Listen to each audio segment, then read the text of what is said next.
ในฐานะผู้นำทุกตัวเลขที่คุณลงนามไม่ใช่แค่ตัวเลขแต่เป็นความเชื่อมั่นจากงานวิจัยของ Coso & Partner ได้ทำการสำรวจผู้นำกว่า 75,000 คนทั่วโลกเขาพบว่าคุณสมบัติที่ผู้ตามต้องการมากที่สุดจากผู้นำคือ honesty หรือว่าความซื่อสัตย์ครับซึ่งอยู่อันดับหนึ่งมาตลอด 40 ปีลองยกตัวอย่างสถานการณ์ดูนะครับในไตรมาสนี้มีรายการค่าใช้จ่ายโครงการหนึ่งที่บันทึกไม่ครบถ้วนลูกน้องของคุณเนี่ยก็มารายงานว่าตัวเลขบางส่วนเนี่ยถูกจัดสรรใหม่ไปยังส่วนอื่น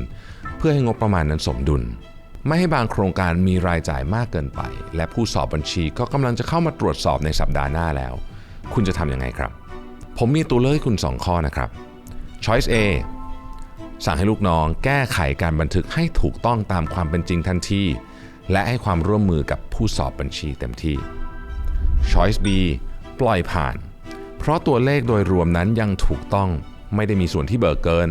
เพียงแต่ถูกจัดสรรไปยังส่วนต่างๆและการแก้ไขตอนนี้ก็จะสร้างความยุ่งยากโดยไม่จำเป็นผมให้เวลาคุณตัดสินใจ5 วินาทีครับถ้าเลือก Choice A ฟังต่อเลยถ้าเลือก Choice B กดข้ามไปที่ Time Stamp ของ Choice B ได้เลยครับ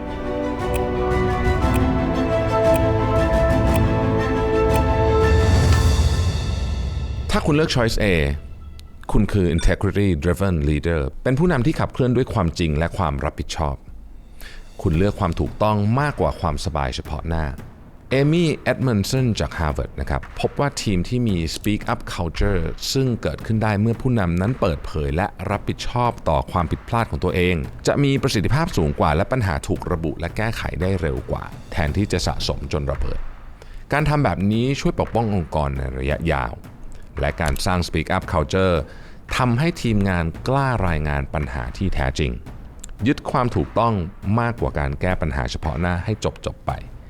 แล้วก็สร้างความน่าเชื่อถือให้กับผู้สอบบัญชีและผู้มีส่วนได้ส่วนเสียทุกกลุ่มด้วยครับความโปร่งใสคือกระจกที่สะท้อนว่าคุณเป็นผู้นำแบบไหนผู้นำที่ดีเริ่มต้นจากการกล้าพูดความจริงในวันที่ยากที่สุดในคู่มือจริยธรรมจรรยาบรรณของททท.ระบุชัดเจนว่าเราต้องดูแลรักษาข้อมูลให้ครบถ้วนและถูกต้องข้อมูลที่ถูกต้องเป็นส่วนสำคัญของการดำเนินธุรกิจอย่างมีประสิทธิภาพและโปร่งใสศึกษาข้อมูลเพิ่มเติมได้ที่คู่มือจริยธรรมจรรยาบรรณของททท.ฉบับเต็มเพียงสแกน QR Code นี้ได้เลยครับ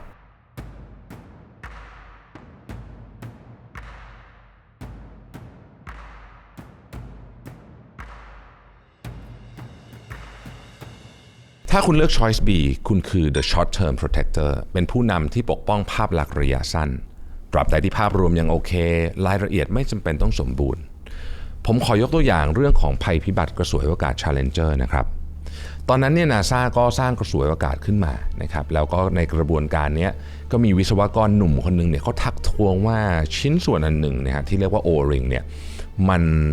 ไม่เคยทดสอบในอุณหภูมิที่ต่ำขนาดนี้มาก่อนซึ่งปกติเนี่ยฟลอริดาจะอากาศร้อนแต่วันนั้นเนี่ยที่กำลังจะปล่อยกระสวยอวกาศเนี่ยอากาศมันดันเย็นนะครับวิศวกรคนนี้เขาก็ทักท้วงขึ้นมานะครับแต่บรรดาหัวหน้าก็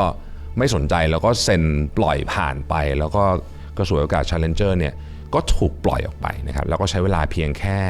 73 วิก็ระเบิดแล้วก็มีผู้เสียชีวิตถึง7 คนเป็นความล้มเหลวครั้งใหญ่ของ NASA เลยทีเดียวนะครับนั่นหมายความว่าถ้าเหตุการณ์แบบนี้เกิดขึ้นอยู่บ่อยๆเนี่ยนะครับมาตรฐานที่ต่ำลงเนี่ยก็ถูกยอมรับได้กลายเป็นว่าความผิดพลาดเล็กๆน้อยๆที่ไม่ถูกแก้ไขกลายเป็นการยอมรับได้เป็นมาตรฐานใหม่ขององค์กร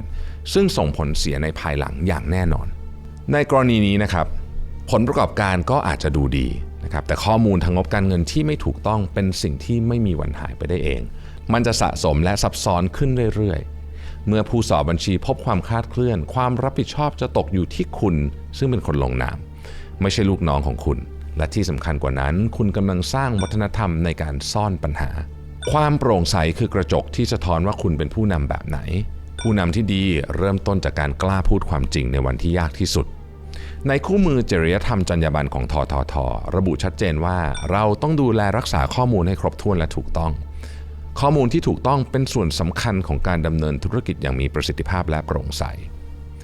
ศึกษาข้อมูลเพิ่มเติมได้ที่คู่มือจริยธรรมจรรยาบรรณของททท.ฉบับเต็มเพียงสแกน QR Code นี้ได้เลยครับ